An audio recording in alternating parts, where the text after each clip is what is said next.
Assalamualaikum warahmatullahi wabarakatuh. Baiklah, saya Wahim Stikarani, NIM 19046063, sesi Rabu jam 7 sampai 9.40.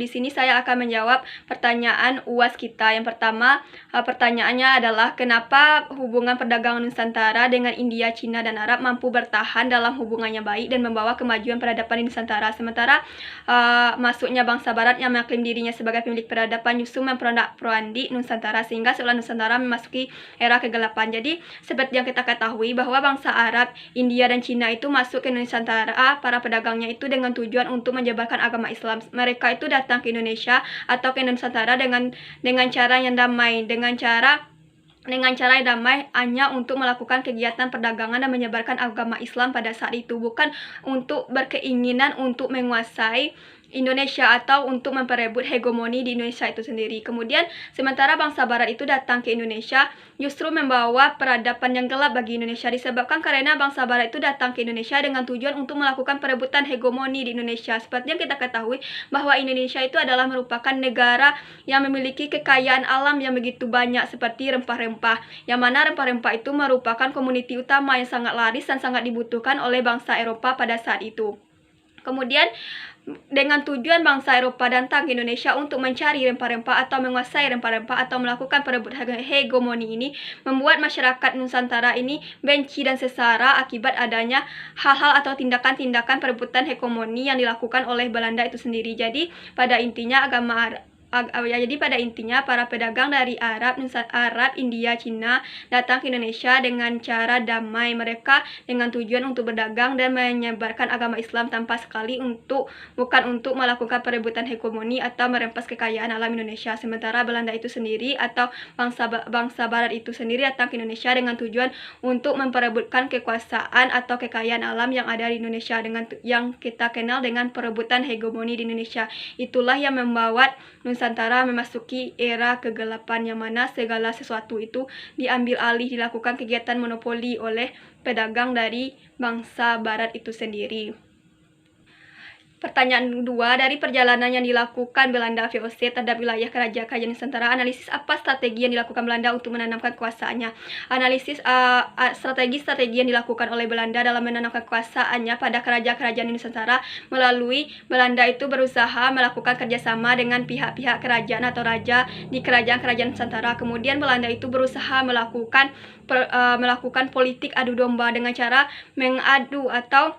melakukan adu domba atau mengadu antara raja yang satu dengan raja yang lain dalam kerajaan tersebut. Contoh peristiwanya dapat kita lihat dari kerajaan Banten, yang mana kerajaan Banten ini mencapai puncak kejayaan pada masa pemerintahan Sultan Ageng Tirtayasa, yang mana pada masa Sultan Ageng Tirtayasa ini beliau sangat membenci atau sangat menentang dari VOC atau Belanda ini sendiri, yang mana beliau ini berusaha melawan Belanda ketika Belanda ingin menguasai atau melakukan monopoli di perdagangan di Banten dengan cara Sultan Ageng Tirtayasa ini melakukan kerjasama dengan negara-negara lain atau bangsa-bangsa lain. Kemudian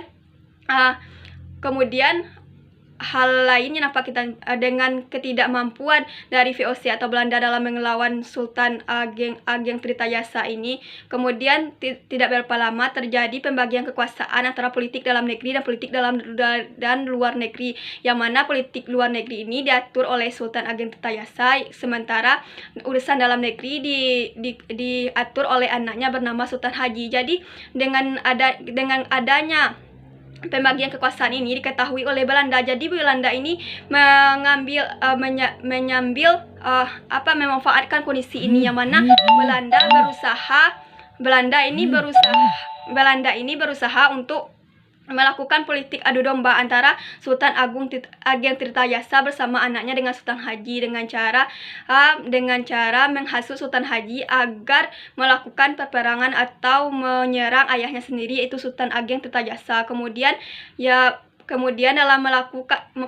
Sultan Haji ini terhasutlah oleh Belanda. Kemudian dia melakukan penyerangan terhadap ayahnya, yang mana Sultan Haji ini bersekutu dengan Belanda. Jadi Belanda membantu Sultan Haji dalam menyerang ayahnya itu sendiri sampai Sultan Ageng Tirtayasa itu meninggal. Kemudian dengan adanya bantuan dari Belanda ini, jadi Belanda ini meminta meminta kepada Sultan Haji agar memberikan hak untuk melakukan perdagangan di Banten itu sendiri, dan memberikan persyaratan-persyaratan dan meminta hal-hal lain. Jadi hal itulah cara Belanda menguasai atau menanamkan kekuasaannya pada kerajaan-kerajaan itu dengan politik adu domba. Nomor 3, salah satu jargon VOC dalam mengokohkan kekuasaan sejarah yaitu pemilik negara adalah pemilik agama. Analisis apa saja aplikasi jargon tersebut oleh VOC, yang mana sejak kedatangan VOC di Nusantara, VOC ini hanya bertujuan memiliki misi yaitu mencari kekayaan, kejayaan, dan agama. Jadi dalam mencari kejayaan, kekayaan tersebut, VOC tidak terlepas dari menyebarkan menyebarkan agama Kristen Protestan, yang mana VOC ini atau Belanda ini menyebarkan agama Kristen Protestan yang berbeda dengan agama dari Portugis yaitu Kristen Katolik. Jadi dengan melakukan untuk mencari kekayaan bangsa Belanda itu tidak terlepas dari motif penyebaran agama. Kalau menurut saya masih pemilik negara adalah pemilik agama ini masih dipakai oleh pemerintah Indonesia saat ini.